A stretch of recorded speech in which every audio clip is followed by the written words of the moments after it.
Alhamdulillah kemarin kita baru saja bertemu dengan hari yang insya Allah itu momentum besar gitu. Jadi di bulan ini kita itu dapat 2 momentum besar sekaligus yang nggak tanggung-tanggung gitu.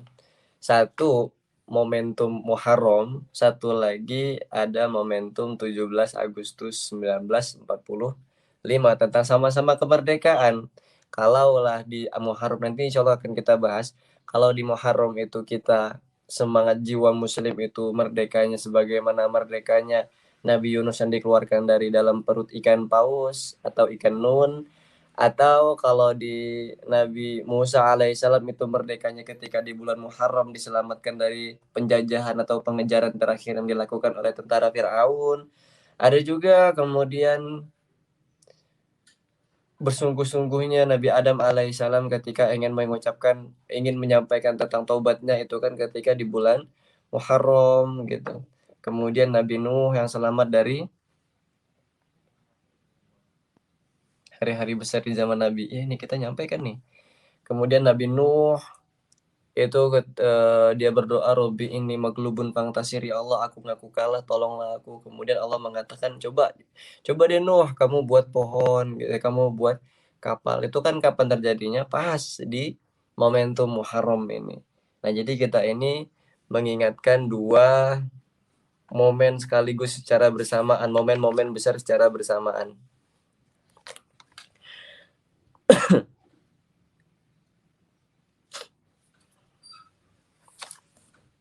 Jadi intinya yang akan kita bahas di sini adalah 2 momen besar kita sebagai semangat juang muslim, dan satu lagi di sini adalah kita sebagai juang semangat tanah air gitu. Nah, apalagi judul besar kita itu adalah kemerdekaan dalam perspektif Islam gitu. Wah, macet.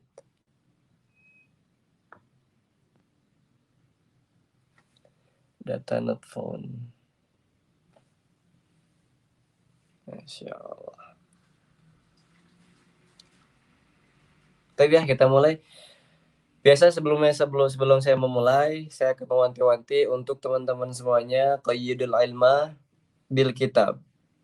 Bawalah pena, bawalah catatan, bawalah kertas untuk persiapan berburu tentang ilmu. Karena ilmu itu seperti hewan buruan. Kalau kamu tidak menalinya, maka dia akan cepat pergi. Kalau kamu tidak mengikatnya, maka dia akan sangat liar kemudian hilang dari apa yang kamu punya gitu. Oke, siapkan pena, siapkan kertas, atau siapkan buku karena kita akan bahas satu momen yang besar.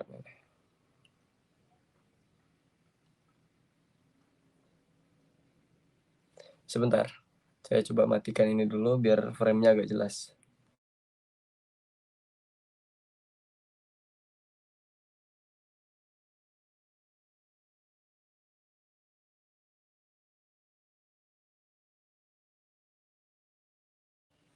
Insyaallah.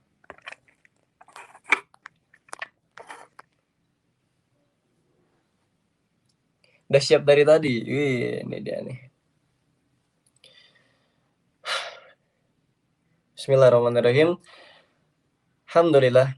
Jadi kalau kita berbicara tentang sesuatu kemerdekaan, kalau kita cari ayatnya di Al-Qur'an itu tentang istiqlal. Istiqlal kan artinya kemerdekaan atau bahasa lainnya itu hurriyah. Hurriyah itu tentang kebebasan. Maka apa yang akan kita dapat di situ? Satu buku khusus untuk kajian keagamaan aja. Cakep. Kalau kita cari di dalam Al-Quran itu kalimat istiqlal atau kalimat hurriyah, kalimat tentang kebebasan, maka kita akan dapatnya itu kalimat yang Allah berikan kepada kita adalah akhroja. Akhroja itu kan bahasanya adalah keluar. Jadi bahasa merdeka itu kalau kita paham konsepnya adalah ketika kita keluar dari yang namanya penjajahan. Kita keluar kalau dalam undang-undang itu kegelapan.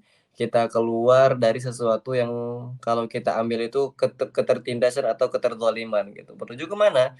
Menuju kedaulatan, menuju kebebasan, menuju kepada sesuatu yang kita anggap sebagai satu yang peace gitu, sesuatu yang bebas. Itu tentang kemerdekaan.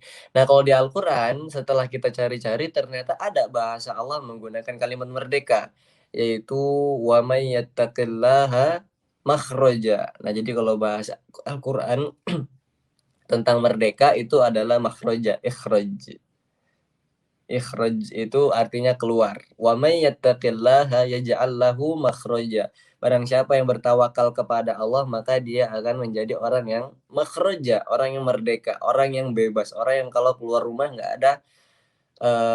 ada tuntutan, orang yang kalau pengen kerjaan nggak ada tuntutan, orang kalau pengen kemana mana nggak ada yang mesti dia lakukan kecuali dia makhraja, bebas di situ. Syaratnya apa? Wa may yattaqillah, bertakwa kepada Allah.